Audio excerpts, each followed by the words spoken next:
Now moving ahead, draw a neat diagram of a plant cell and identify and label the following cell organisms. So plant cell का आपको neat diagram बनाना है तो you can take this diagram और अब आपको बताना है helps in attaching modification of the substances like proteins. What is it? Golgi You tell me where is the Golgi apparatus? Where is the Golgi apparatus? Sorry, this I forget. Yes, this is कैसे पता चला? Sister, Stuck like right. So this is your Golgi apparatus. Plays important role in membrane biogenesis. ER. You will not say RER or SER because membrane biogenesis में lipids भी चाहिए होता है, protein भी चाहिए होता है. लिपिड्स कौन सिंथेसाइज कर रहा होता है? SER. और प्रोटीन्स कौन सिंथेसाइज कर रही? तो ER कहाँ दिख रहा है? ये न्यूक्लियस के पास में. ER हमेशा कहाँ पे होता है?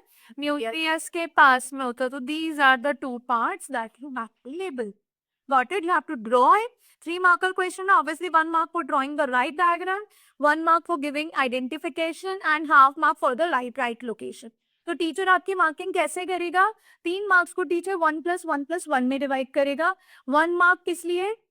If you are drawing a neat and label diagram for plant cell. और 1 मार्क को अगर इसमें कैसे डिवाइड करेगा? Half plus half. Half plus half का क्या मतलब है? हाफ मार्क्स तो आइडेंटिफाई करने में कि ये किसका फंक्शन है और हाफ मार्क्स ठीक से लोकेट करते हैं. ठीक है. Plays important role in the membrane biogenesis. तो ये ER है. सही बताने के लिए हाफ मार्क्स और सही लोकेट करने के लिए भी आपको क्या मिलेंगे? हाफ मार्क्स मिलेंगे. अगर SCR और RER का अलग अलग पूछे फिर कैसे करेंगे? तो विद इन दैट वो आपको देगा. वो आपको ER के अंदर ही छोटे छोटे छोटे छोटे वो बता देगा. जिसने राइबोसोम दिख रहे होंगे वो RER होगा, जो स्मूथ होगा वो OCR होगा. ठीक है. Very good question. वो just what happens to the onion peel? Many times you did this question, right? What happens to the onion peel when placed in distilled water for some time? इस question के लिए पहले बच्चा सोचेगा कि ये plant cell है या एनिमल सेल है, क्योंकि प्लांट सेल के आउटकम्स अलग होते हैं और एनिमल सेल के अलग होते हैं. तो अनियन पील सेल एक कैसा सेल है? ये एक प्लांट सेल है. तो आप डिस्टिल्ड वाटर में रख रहे हो. डिस्टिल्ड वाटर कैसा होता है? Isotonic. Wonderful. So distilled water आपका एक आइसोटोनिक सॉल्यूशन होता है. तो आइसोटोनिक सॉल्यूशन में the cell will remain as it is. No change in cell shape and size. No change in cell shape and size. State the reason for whatever is observed. So you have to state the reason. जो भी आप observation है, reason में आप क्या बताओगे? सबसे पहले आप बताओगे ये एक आइस डिस्टिल्ड वाटर एक आइसोटोनिक सॉल्यूशन है. आइसोटोनिक सॉल्यूशन में water concentration inside the cell and external environment में सेम रहता है. और आप क्या बताएंगे इसमें? So there is no net movement of water inside the cell and outside the cell. Therefore, there is no change in cell shape and cell size. अब आगे पढ़िए. इसमें वो बोल रहे what would happen if these onion peels are then placed in concentrated salt solution. तो अब आपने कैसा solution कर दिया है? इतने concentrated salt solution का क्या मतलब है? These are the solutions in which solute content is more. तो solute content किस में more होता है? Hypertonic solution. So hypertonic solution में क्या होता है? Yes, cell will shrink. तो हम क्या बोलते हैं? Cell will shrink or the cell will become flaccid. Cell will shrink. Yes, आप लिखेंगे.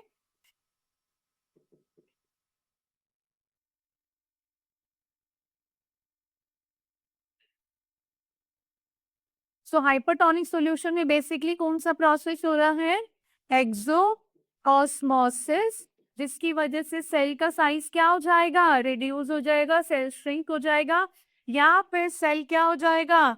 फ्लैसिड हो जाएगा. Got it? My let us start moving.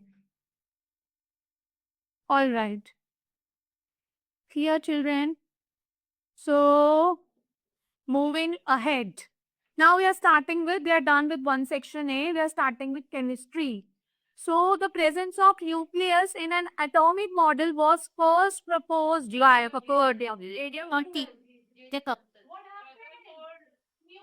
Yes, yes, yeah, Rutherford had discovered the atomic structure. Nucleus की discovery किसने की थी भाई यारे भारी? क्यों जल्दी में है हाल तो ये तो दिखाई नहीं दिया न्यूक्लियस मिलता ओके, दिखाई नहीं दिया। तो अब दिख रहा है आपको? अब भी नहीं दिख रहा? कर रही है। So you're sitting in a wrong position. So the presence of nucleus in an atom was first proposed by Rutherford. Discovery of nucleus in Rutherford. An aluminium metal जिसके पास 13 इलेक्ट्रॉन है. Which energy shell of the aluminium metal is incomplete? N shell. Right? आपका aluminium metal का electronic configuration क्या होता है? 2a3 which is KLM. तो कौन सा वाला shell incomplete है? M shell incomplete है. अब आपका molecular formula of benzene क्या होता है? C6H6. The two elements present in benzene are yes, carbon. कौन से दो एलिमेंट्स प्रेजेंट होते हैं? इसका आएगा हाइड्रोजन। अब नेक्स्ट आ जाओ, विच ऑफ बहुत अच्छा लगा मुझे क्वेश्चन, अगर ध्यान से पढ़ो। This is a concept driven question. मैंने आपसे बोला था ना इस पेपर में आपको कॉन्सेप्ट ड्रिवन क्वेश्चंस मिलेंगे। Which of the following could be used as a valid symbol for an element? For an element, I am stressing upon an element. दी गारेजी, आप किसी भी एलिमेंट को सिंबल देते हो तो या तो आप सिंगल लेटर यूज करते हो वो कैपिटल, अगर आप टू लेटर यूज करते हो तो फर्स्ट कैपिटल। आपको याद है जब मैंने आपको करवाया था तो मैंने आपको सिखाया था कि कैपिटल बोलो स्मॉल बोलो। सो ये कैसा क्वेश्चन हुआ? ये एप्लीकेशन ड्रिवन नहीं है, एक कॉन्सेप्ट ड्रिवन क्वेश्चन है। The element with atomic number 12 जी Mg magnesium clearly the chemical symbol क्या कर रही है यार? It's N2. It's not element. It's a gas. सारे gases N2. सिंपल क्वेश्चन है, कॉन्सेप्ट ड्रिवन क्वेश्चन है, राइट? अगर आप ध्यान से नहीं पढ़ोगे तो गड़बड़ हो जाएगी Saanvi. The non metal which conducts electricity is copper, which is used as a dry electrode. Now we are moving to next assertion and reason. Atoms form cation anion. Atom क्या बनाते हैं? cation anion. क्या ये बात सही है? Yes. Our assertion is true. Cations are formed by loss of electrons and anions are formed by gain of electron. ये बात भी सही है। यस, क्या ये करेक्टली एक्सप्लेन कर रहा है? बिल्कुल सही बात है और सही से एक्सप्लेन कर रहा है कि जो केटायंस होते हैं वो इलेक्ट्रॉन्स को लूज करके बनते हैं और जो अनायंस होते हैं वो इलेक्ट्रॉन्स को गेन करके बनते हैं। Find the mass of the sugar required to prepare 10% of the solution 250 ग्राम। सो आप कौन सा कॉन्सेप्ट यूज करेंगे इसमें? कॉन्सेंट्रेशन। सो हमें कॉन्सेंट्रेशन का फॉर्मूला क्या आता है? Class mass of solute upon mass of solution into countries yes into 100। तो आपका कॉन्सेंट्रेशन क्या है? 10% है। मास ऑफ सोल्यूट हमें फाइंड आउट करना है कि आपने कितना शुगर डाला है, तो ये हम इसको एक्स लेट कर लेते हैं और सॉल्यूशन कितना है? 250 इंटू दिया zero cut, zero will cut and zero will cut 20 right. So कितना ग्राम शुगर डालेंगे आप? 25 grams. Look, you can do this question directly also, but at the same time, this question demands how many marks? 2 marks. So 2 marks के लिए आपको given लिख कर आना है, right? To find लिख कर आना है. You have to also mention the formula used. क्या formula use कैसे कर रहे हैं? And then you have to show the working and finally conclude with the answer. Now tell me, this is grams and this is which type of solution? So yes, but हम concentration नहीं निकाल रहे ना, तो हम biomass क्यों लिखेंगे? Right? अब आ जाओ next. What is the atomicity? What is the atomicity of ammonia? Ammonia क्या वो atomicity? 4. 1 is nitrogen, 3 is hydrogen, 1 plus 3 equals to 4. Right? तो आपकी atomicity क्या है? आपकी नहीं, अमोनिया की। What is the atomicity of ammonia? That is, reduce the chemical formula of ammonium chloride. Yes, AlCl3. But how do we write?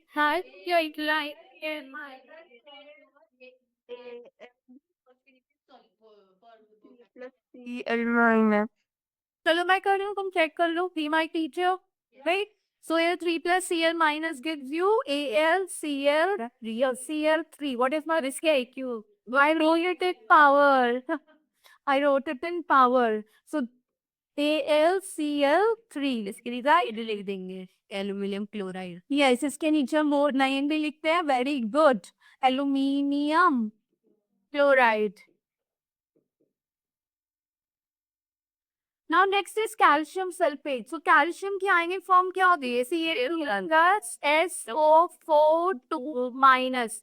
So when we have say crossover, so we will represent it with no number, right? So this becomes calcium sulfate. What is it? Calcium sulfate. I hope everyone is doing together. Now moving ahead, we have next case-based question which says you have to read the passage and then you have to answer the question. So we 127 question. 27 question. Okay. Yes, 27 question says state 3 points of difference between true solution and suspension. So these are the type of solution. आपको 3 points बताने हैं true solution में और suspension में. तो सबसे पहले very good class. Yes, आप सबसे पहले size बताएंगे. Yes, size. Listen. Let's not shout. Let's do it one by one. सबसे पहला पैरामीटर डिसाइड कर लेते हैं अपने दिमाग में कि हमें कौन से 3 पैरामीटर पे है डिस्टिंग्विश करना है. तो एक तो आप बोल रहे हैं कि मैम हम साइज पिक करते हैं. दूसरा हम पिक कर लेते हैं यस स्टिंडलेबैट. स्टिंडलेबैट. And very good point type of mixture. ये किस टाइप का मिक्सचर है? Type of mixture. तो अगर हम बात कर रहे हैं इसकी तो हमारे पास ट्रू सॉल्यूशन का साइज क्या होता है? Less than 1 nanometre. True solution का साइज क्या रहता है बेटा? Less than 1 nanometre. और सस्पेंशन का साइज मोर देन 100 नैनोमीटर. अब आप मुझे बताएंगे टिंडल इफेक्ट शो कर रहा है और टिंडल इफेक्ट नहीं शो कर रहा. True solution Tyndall effect show नहीं कर रहे. क्यों नहीं करते? क्योंकि पार्टी तक साइज बहुत छोटा होता है. It can not scatter light. So true solution do not show what? Tyndall effect. Not show Tyndall effect, right? And it shows Tyndall effect. Make sure everyone is writing type of mixture. Oh yes, homogeneous and suspensions are always heterogeneous. तो इसको हम direct question बोल सकते हैं. Yes, straight away question है. उन्होंने example से भी नहीं पूछा. So moving ahead to the case based question number 28. Gas is one of the 3 main states of matter. We know that gases का फिक्स शेप नहीं होता, फिक्स वॉल्यूम भी नहीं होता. Particles of gases that far apart, they move freely in all directions. Due to this, gases can easily be compressed and they can fill the container in which they are kept. Example of gases include oxygen, nitrogen and carbon dioxide. State the name of monoatomic gas. Right, monoatomic मतलब ऐसी gas जिसमें 1 ही atom होता है. तो ऐसी कौन सी gas है? Helium. Not gas. How does the temperature affect the rate of diffusion? The temperature increases. Yeah, at the temperature more the diffusion. and more will be the temperature, more will be the rate of diffusion. With increase in temperature, the rate of diffusion always increases. So temperature is directly proportional to rate of diffusion. Can we say like this? But when you will be writing an exam, you will be writing the whole statement. Write any 2 properties of gas. So that is a copy paste question. Look, this you can pick up from the case base with everyone knows it. Not fixed shape, not fixed volume. Not fixed shape and not आप पूरा लिखेंगे. Not fixed volume. Why does oxygen exist as a gas at room temperature? ये बहुत simple सा question है कि ये chair solid क्यों है, बिकॉज लिक्विड क्यों है, तो ऐसे क्वेश्चन कैसे आंसर करते हैं? बिकॉज इनका जो वो है, उनका इंटरमॉलिक्यूलर स्पेस बहुत ज्यादा होता है और इंटरमॉलिक्यूलर फोर्स ऑफ अट्रैक्शन बहुत कम होता है, राइट? और दूसरा आप क्या लिख सकते हो? बॉइलिंग पॉइंट वो होता है। ये गैस की तरह क्यों एग्जिस्ट करेगा बॉइलिंग पॉइंट? कि इनका कोई फिक्स शेप नहीं होता, इनका कोई वॉल्यूम नहीं होता, ठीक है? अब रूम टेम्परेचर पर सबसे जो मेजर पॉइंट आप इसमें कवर करेंगे, बहुत ट्रिकी क्वेश्चन नहीं है बट बहुत ध्यान से आंसर करने वाला क्वेश्चन है कि gases, oxygen gas room temperature पर गैस, ऑक्सीजन गैसेस फॉर्म में क्यों एग्जिस्ट करती है, राइट? ऑक्सीजन गैसेस फॉर्म में क्यों एग्जिस्ट करती है? रीजन नंबर 1 कि ऑक्सीजन रूम टेम्परेचर पर ऑक्सीजन मॉलिक्यूल्स के बीच में नो नहीं बोलेंगे, very high intermolecular space and second point, minimal intermolecular force of attraction, ठीक है? नाउ सी, एक एलिमेंट एक्स है जिसका एटॉमिक नंबर क्या है? 50, जिसका मास नंबर क्या है? 31. Find the number of electrons and neutrons in an atom. So number of electrons is always equal to the atomic number. So number of electrons कितने हो जाएंगे? 15 हो जाएंगे. Neutrons के लिए हम क्या करेंगे? We'll subtract the two. And how many neutrons? 16 neutrons. How are those electrons distributed in various shells? कैसे इलेक्ट्रॉन्स डिफरेंट शेल्स में डिस्ट्रीब्यूटेड होते हैं? तो आप KLM लिखेंगे 2 8 5 1. So this is the distribution of electrons in various shell. State the valency of X. X की valency बताओ. 3. तो एक पाइप है ना, नॉन मेटल हो गया. नॉन मेटल की वैलेंसी कैसे निकालते हैं? A minus valence electrons. So 8 minus valence electrons करेंगे तो 8 minus 5, the valency will be 3. Identify the element. Element is phosphorus.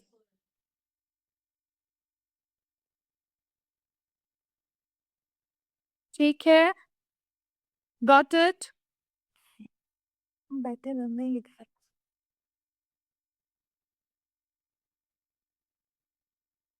Which of the following correctly describes this statement? So now we have finished. We have finished our chemistry. Right? हमारा chemistry finish हो गया है यहाँ पे. We are starting with physics. Right? हम physics के साथ start कर रहे हैं अभी. So, which of the following correctly describes the statement A and R? So, again, assertion reason is there. The ultrasound ray travels faster in air as compared to normal audible sound. Yes, ultrasonic wave ज़्यादा speed की होती है, right? So, the speed of sound wave in a medium, this is true. Speed of sound wave in a medium depends upon the properties of medium, not the frequency of the wave. This is false statement. ऐसा तो नहीं होता. So reason is false. A true but R false. Yes. ये question ध्यान से देखो. This is again a concept driven question. This question is based on upthrust. Wooden block है जिसका weight कितना है? 20 Newton air में. ठीक है, आपने उसको and 12 Newton when fully immersed in water. तो आपने fully immersed water में कर दिया है, completely उसको dip कर दिया है. The Bion force acting on the block is 88 Newton. You will subtract the two, right? 20 minus 12 will be 80 Newton. Now you have to match the following with the correct responses. अब आपके पास column A है, column B है. So column A बोल रहा है porter lifts the suitcase upward. Which kind of positive? He lifted the suitcase. तो जिस direction में फोर्स लग रहा है उसी डायरेक्शन में मूवमेंट नहीं हो रहा है. फोर्स के डायरेक्शन में लगा अपवर्ड, मूवमेंट भी कहाँ हुआ? Upward, right? तो ये वाला कौन सा हो जाएगा? Positive. Friction stops slide negative force. Object held stationary in hand. So this is 0. Which option is correct? 1 to C. 2 to B, 3 to A. Okay, so option B. Correct, children? Okay.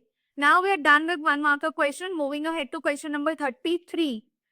An object has moved through a distance. एक object move कर रहा है distance के through. Can it have a zero displacement? If yes, support your answer with an example. So precisely, अब वो क्या बोल रहा है कि an object, the distance covered was there. क्या ऐसा हो सकता है कि उसकी zero displacement हो? Yes, ma'am. The main object return to its starting point. comes back to its starting point. तो ये दोनों केसेस में हो सकता है अगर वो एक रेक्टिलिनियर मोशन में जा रहा है स्ट्रेट गया from A to D right और it returned back to A so in that case उसका क्या हो जाएगा द डिस्प्लेसमेंट इज जीरो. दूसरा आप इसका एग्जांपल ये भी दे सकते हैं कि एक सर्कुलर मोशन में अगर उसने पूरा अपना circular motion along the circular path cover किया है started from A and come back to E after completing the whole path, circular path, then in that case also the displacement is zero. So you need to support. This is a 2-marker question. Yes, this is possible. Can it have zero displacement? Yes, it can have zero displacement. It is only possible in a case when the object comes back to its initial point or starting point of the journey. तो आप इसको छोटे से illustration के साथ बता सकते हो. Explain it in 2 lines. An object a boy has started moving from position A to B and then return back to A. So in that case, the distance covered will be there, but the displacement is zero. अब वो आपसे बोल रहा है कि इसको example के साथ तो आप इसमें ये भी बता सकते हैं कि जो डिस्प्लेसमेंट था इस केस में से सपोज x मीटर था तो B to A जाएगा तो क्या हो जाएगा -x मीटर हो जाएगा. सो डिस्प्लेसमेंट जब आप निकालेंगे क्योंकि ये ऑपोजिट डायरेक्शन है सो +x plus -x. So which will give you +x -x which is 0. ये क्या हो जाएगा 0. आप मैथमेटिकली इसको ऐसे भी सॉल्व करके बता सकते हैं. Is this clear, everybody? Yes.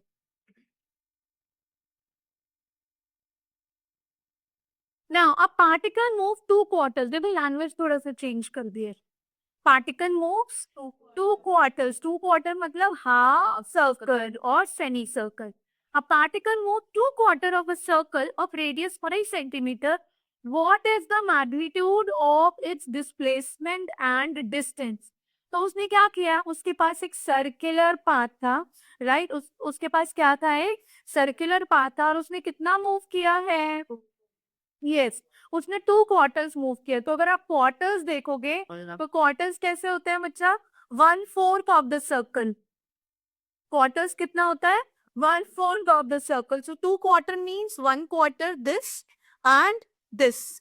Yes तो कितना बन रहा है 2 quarters is equal to the 1 semicircle और हाफ अ सर्कल. तो आपको क्या फाइंड आउट करना है डिस्टेंस फाइंड आउट करना है. तो डिस्टेंस क्या होगा half the circumference is the distance and diameter is the displacement, right? तो आपका डिस्टेंस क्या होगा करो चलो बड़ा बदले On IR which is 22/7 into 5 as given in the question. फिर radius आपका 5 yes 110 yes which is 1 no 11 point 1.57 थोड़ी होगा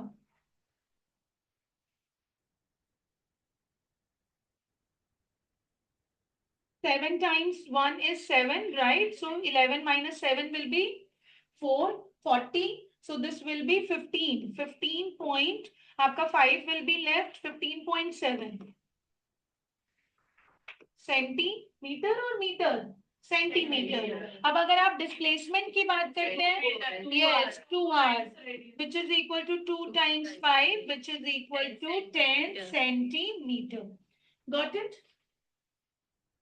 अब आ जाएंगे व्हाट शुड बी ये भी एक कॉन्सेप्ट ड्रिवन क्वेश्चन है. What should be the angle between a force and a displacement for doing the maximum work and the minimum work. Do you remember we have done that work done is equal to F S cos theta. तो जब हम कर रहे थे मैंने आपको cos theta की सारी वैल्यूज बताई थी.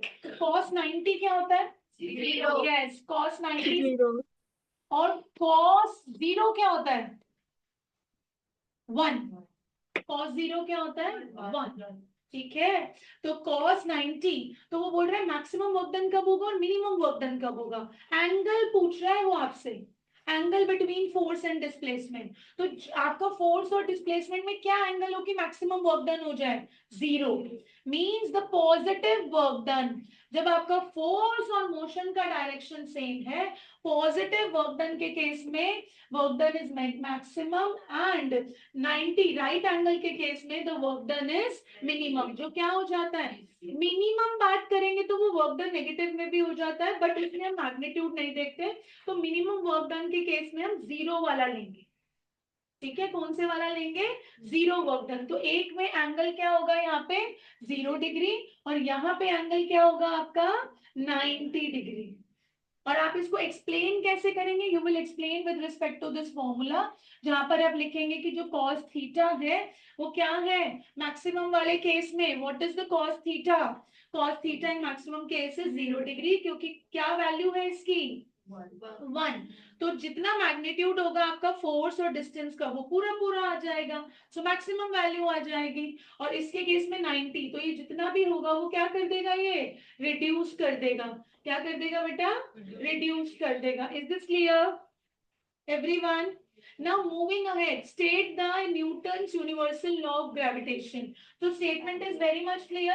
According to Newton's universal law of gravitation, every object in the universe attracts Attract every each other object with a force which is directly proportional to the sum of masses of the body and inversely proportional to the square of distance present between them. Very good. So all of you collectively participated to answer this question. That shows that you know the statement very well. Let me repeat clearly for those who are having little confusion in their mind.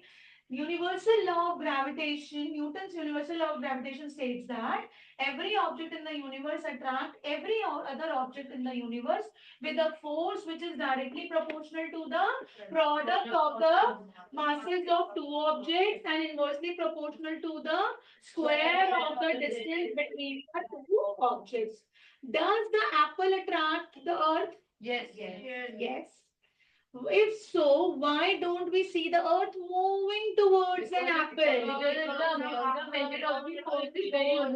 Yes, ऐसा क्यों हो रहा है? वो कह रहे हैं कि एप्पल अर्थ को अट्रैक्ट कर रही है। यूनिवर्सल लॉ ऑफ ग्रेविटेशन अभी यही तो बता रहे हैं कि हर ऑब्जेक्ट हर दूसरे ऑब्जेक्ट को क्या कर रहा है, अट्रैक्ट कर रहा है।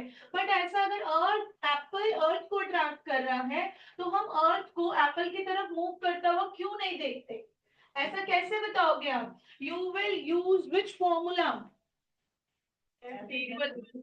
Yes. F is equal to G m1 m2 upon r square. ठीक है, तो अब आप देखो यहाँ पे m2 से suppose represent the mass of the earth, right. जब m2 mass of the earth represent कर रहा है तो मास of the earth is very very very very high. Yes, yes, तो जो मास ऑफ, बेटा that is gravitational constant, 6 into 10 raised to the power 24 kg आप बोल रहे हैं, right. So which is very high as compare to the apple. So जो उसके बीच में मोशन आएगा, मोशन किससे पता चलता है, देखो मूवमेंट बोल रहा है तो आप इसमें जी वाले फॉर्मूले की भी हेल्प ले सकते हैं, that is capital G M upon R square. ठीक है, इसका मास अर्थ का एप्पल का मास क्या है, बहुत कम है, राइट। और इसका मास क्या है, बहुत ज्यादा है। तो जब अर्थ का मास बहुत ज्यादा है तो जो फोर्स लगेगा वो क्या हो जाएगा, अर्थ की तरफ से ज्यादा लगेगा। बट जब एप्पल का मास कम है तो एप्पल की तरफ से जो अर्थ पे फोर्स लगेगा वो क्या लगेगा, वो नेग्लिजिबल फोर्स लगेगा। इसीलिए we can never see earth moving और attracting towards any object present on the earth. Is this clear? Now moving ahead, we have a stone thrown vertically upward with a, let me erase this, or we should be, yes, here, okay, we have some space then to write. So we have the numericals over here. This question number 36 says a stone thrown vertically upward जिसका initial velocity क्या है 40 metre पर second, maximum height क्या होगी और net displacement क्या होगी, also the total distance covered by the stone. अब देखो इस क्वेश्चन को ध्यान से समझो, स्टोन है, स्टोन को ऊपर की तरफ फेंका है, तो स्टोन का यू आपको क्या गिवन है बेटा 40 मीटर पर सेकेंड और v क्या हो जाएगा हाईएस्ट पॉइंट पे 0 मीटर पर सेकेंड, तो वो highest point let's say h metre above है, ठीक है। पहले पार्ट में वो आपसे पूछ रहे कि उसने कितना मैक्सिमम हाइट कवर किया, तो हमारा g यहाँ पे क्या हो जाएगा नेगेटिव हो जाएगा, तो हम -10 मीटर पर सेकेंड स्क्वायर ले लेते हैं क्योंकि g की कोई स्पेसिफिक वैल्यू दे नहीं रखी, तो हम we will be choosing one of the equation from 3 equations of motion. तो फर्स्ट इक्वेशन कौन सी इक्वेशन यूज करोगे, क्योंकि क्यों कर रहे हैं थर्ड, क्योंकि टाइम गिवन, तभी हम थर्ड पिक करते हैं which is v square minus u square equals to 2gh। तो हमारे पास v हो गया 0, u हो गया हमारे पास 40, राइट, 2 d क्या है हमारा -10 एंड हाइट क्या है that we need to find out, right. So -1600 equals to -20h। So negative sign will cancel negative sign, 0 will cancel 0, 2 will cancel 60, that is 80। तो हाइट कितना आ गया आपका 80 मीटर, तो मैक्सिमम हाइट कितना अचीव किया है 80 मीटर। अब अगला पार्ट अगर आप पढ़ते हैं तो वो क्या पूछ रहे हैं नेट डिस्प्लेसमेंट जीरो, क्यों, क्योंकि it has returned back due to gravity, तो आपका नेट डिस्प्लेसमेंट क्या हो जाएगा, yes, total 160 meter, very good, net displacement is +80 -80, so that will give you 0 meters, got it। अब वो आपसे पूछ रहा है कि टोटल डिस्टेंस निकालो, तो 80 ऊपर गया 80 नीचे आया, डिस्प्लेसमेंट डिस्टेंस एक स्केलर क्वांटिटी होती है तो हम ऐड कर देंगे, so distance is equal to 80 + 80, that will give 160 meters। Are we clear everybody?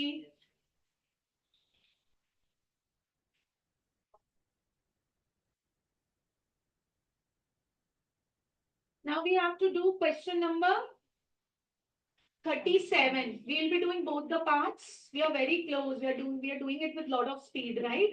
Today. So an object of mass 40 kg raised to a height of 5 meter, एक object है जिसका मास कितना है 40 kg है, उसको आपने कितनी हाइट तक ऊपर लेकर गए हो 5 मीटर, उसका पोटेंशियल एनर्जी बता दो। Yes, तो आपके पास सबसे पहले हम क्या लिखते हैं बेटा, this was question number 36 and this is question number 37। Yes, सबसे पहले हम गिवन लिखते हैं, तो गिवन क्या है आपका, yes, mass of the object which is equal to 40 kg, आप पूरा स्टेटमेंट लिखेंगे, राइट।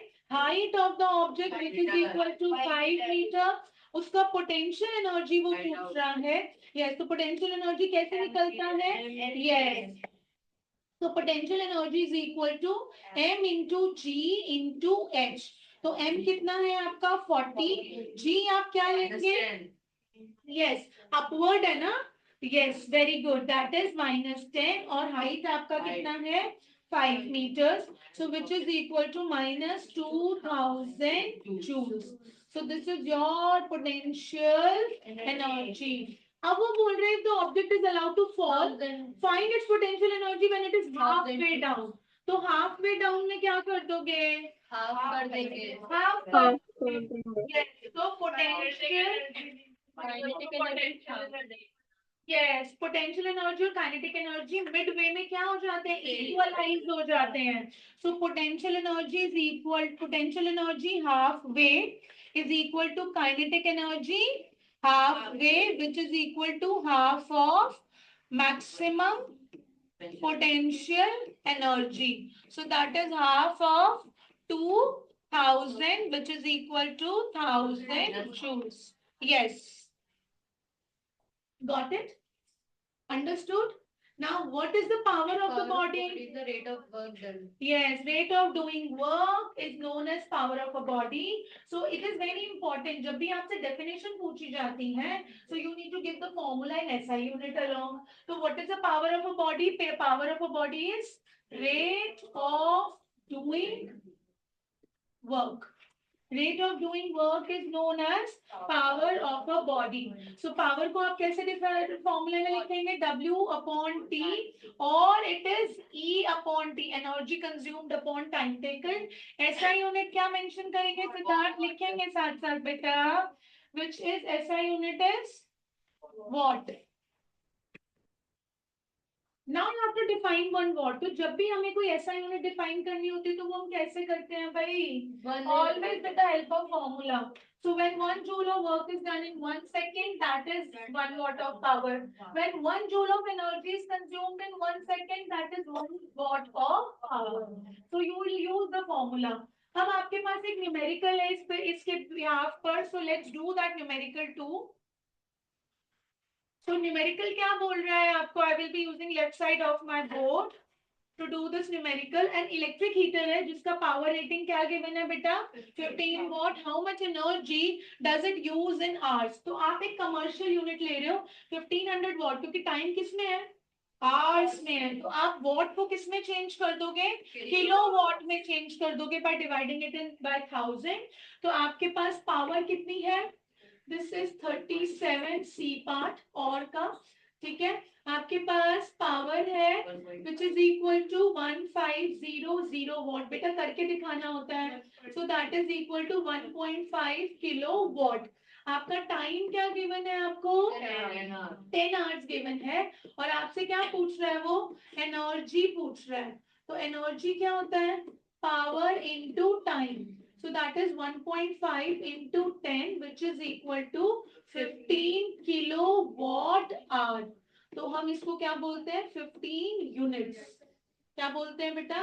15 units. ठीक है? Done everyone here? Online students done? कर रहे हो मेरे साथ साथ सारे? Yes, ma'am.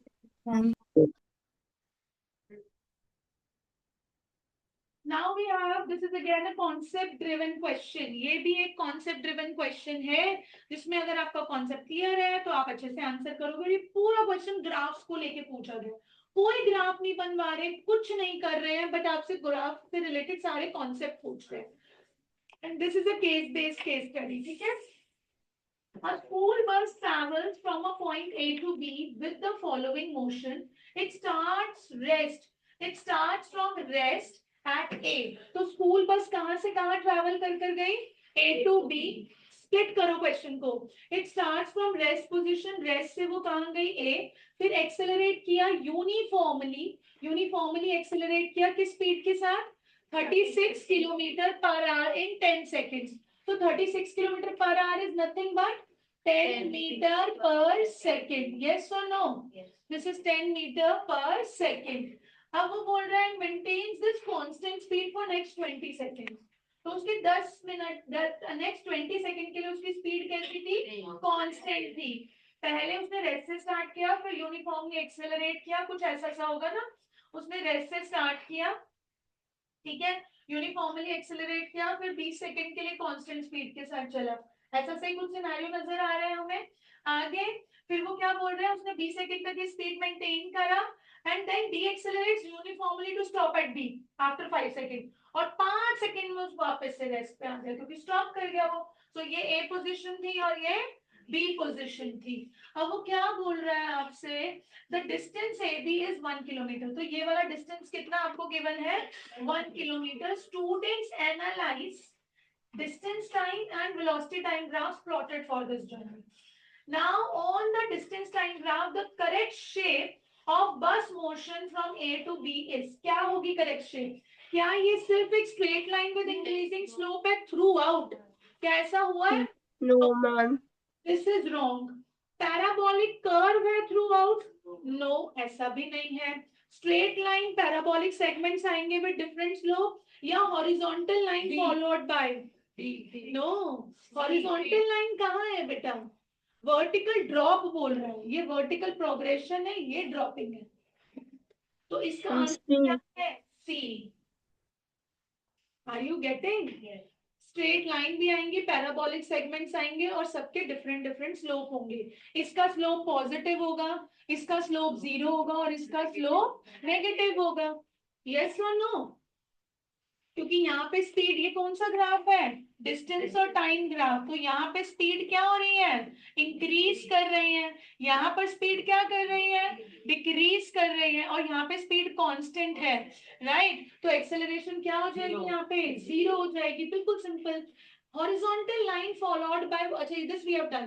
During constant speed 36 km per hour for 20 seconds, the velocity time graph shows horizontal. अब 20 सेकंड के लिए, 20 सेकंड के लिए उसने कैसा लाइन शो किया है? हॉरिजॉन्टल स्ट्रेट लाइन शो किया है। The total distance traveled 1 kilometer can be found by calculating the area under speed time graph.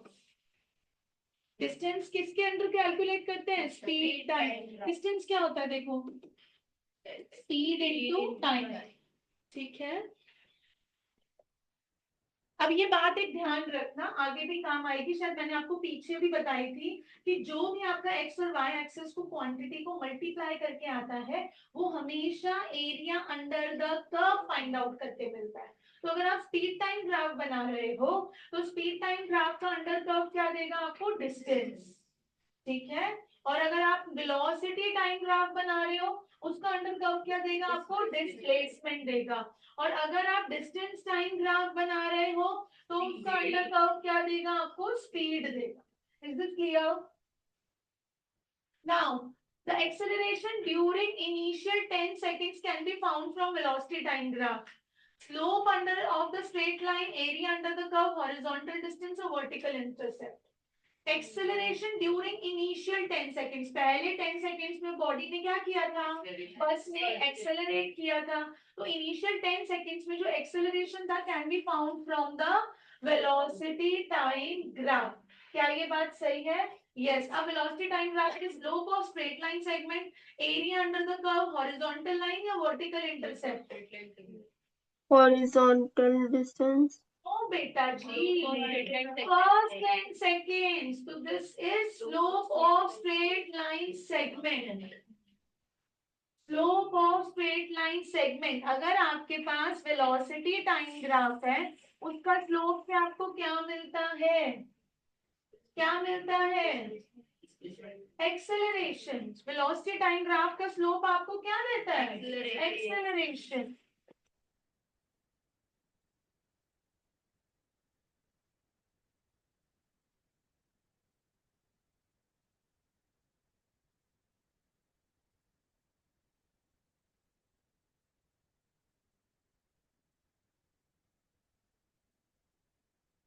Is it done? Yes. Now we are having two more questions क्योंकि इसका और part भी है. We are going to finish our paper. Read the following text carefully. Answer the questions that follow. A delivery trolley of mass 50 kgs pushed by a worker on a straight level warehouse floor. It accelerates uniformly from an initial velocity 4 meter per second to a final velocity 8 meter per second. और कितने time में change आया है? Due to a constant force applied by the worker, so you have to assume that friction is negligible.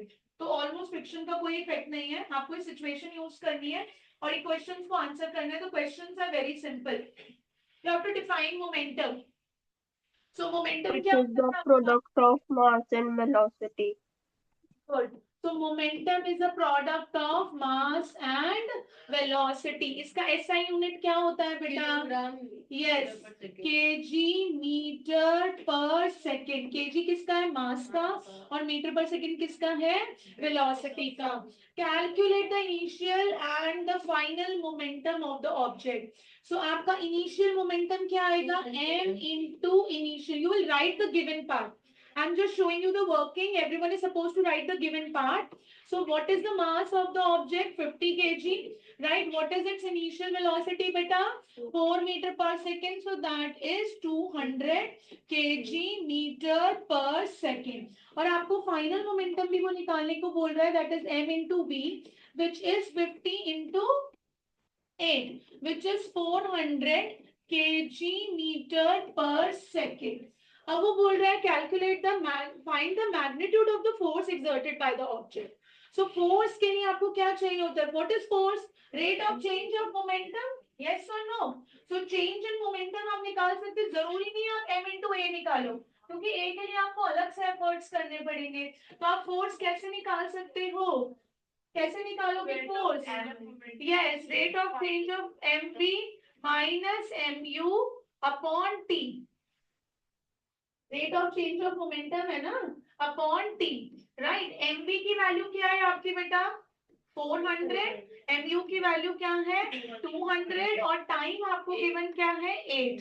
Right. So which is 200 upon 8, which is equal to, yes, 25 Newton.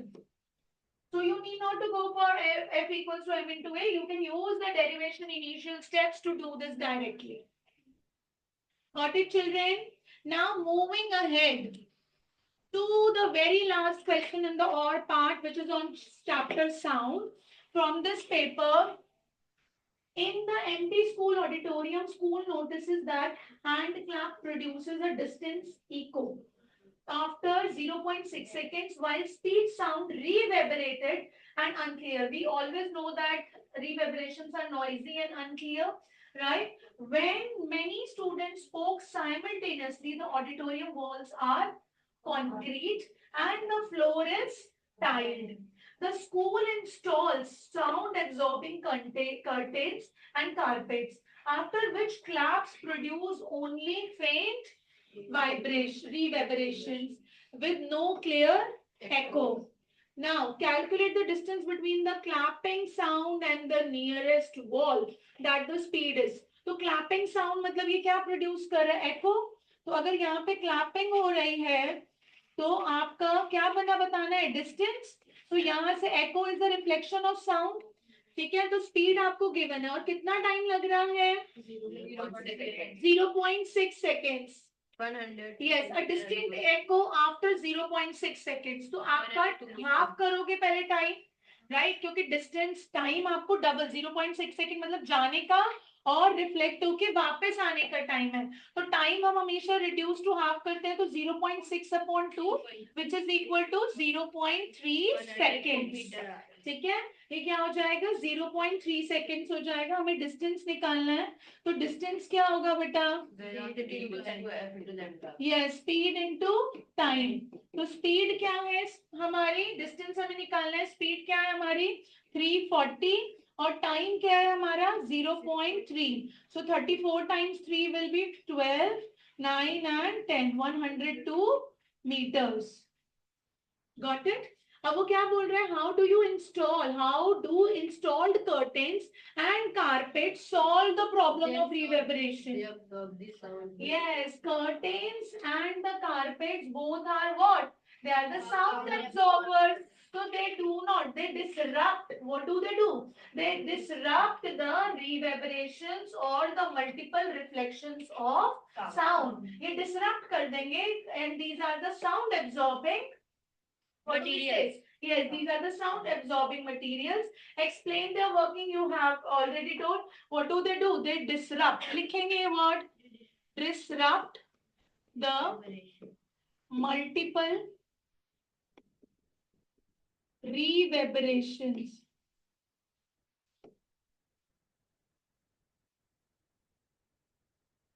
Distinguish between echo and reverberation. Distinguish between echo and reverberation, children. So what is the basic difference between echo and reverberation? Reverberation is the persistence of the sound wave, and echo is the return of the sound wave. Echo is produced when the sound waves get reflected. Likho. Echo is produced when the sound waves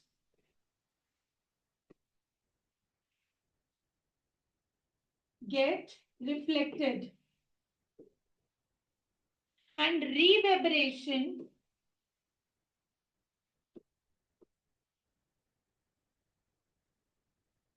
refers to the persistence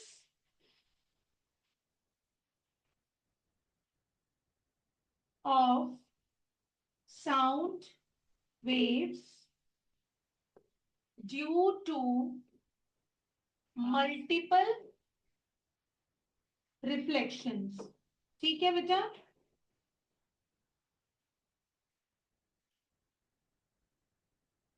Echo sound is clear, whereas reverberations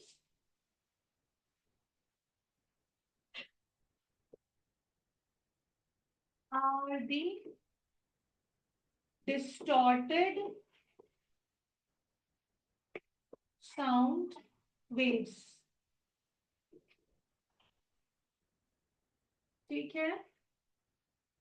Give two applications. We have given the two differences. The first difference is always of the meaning. Second can be of property and any attribute we are talking about. Right? Give two applications of multiple reflections of sound. So, two applications आप क्या दे सकते हो? One is with the doctors. What is it? Yes. Stethoscope. You may also, yes, the megaphone or the bulb horn, whatever you say.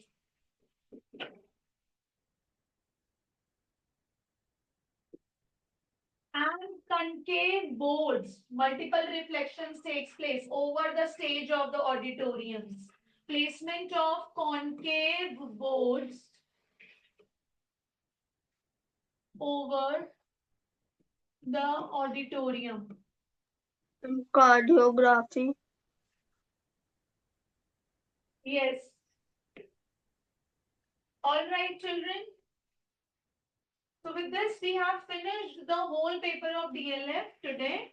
And I hope you all have revised all the things very well. हमने तीनों sections efficiently finish कर लिए हैं. तो इसी तरीके से हमने कितने टाइम में finish किया है quickly बताओ. 1 hour 15 minutes में हमने एक बार पूरा पेपर रफली तो इसी तरह से आप घर पे भी प्रैक्टिस कर सकते हो. जरूरी नहीं होता सारी चीजें, बट सब कीवर्ड्स के साथ, पॉइंटर्स के साथ, वर्किंग के साथ आप आराम से 1 से 1.5 घंटे के अंदर एक पूरा पेपर फिनिश कर सकते हो. Right? Tomorrow we will be completing the Vivekananda paper of Shaurya. ये ध्यान रखना. ठीक है? चलो.